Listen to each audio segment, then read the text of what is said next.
رقابتی پهلوانان در مرحله نهایی وزن تا 78 کیلو شروع گردید.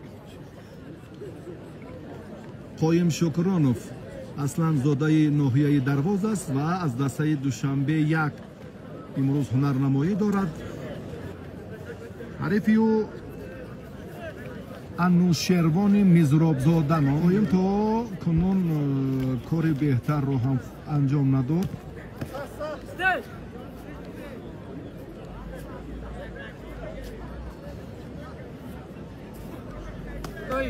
آگاه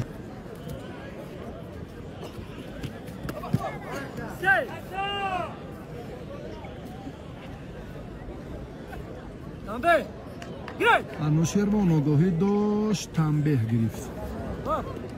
وقت به انجام رسید. اینجا اکنون با یک تنبیه گرفتهش انوشیروان همین طریق غالبی جام رئیس بلند مختار کوهستان بدخشان قایم شکرانوف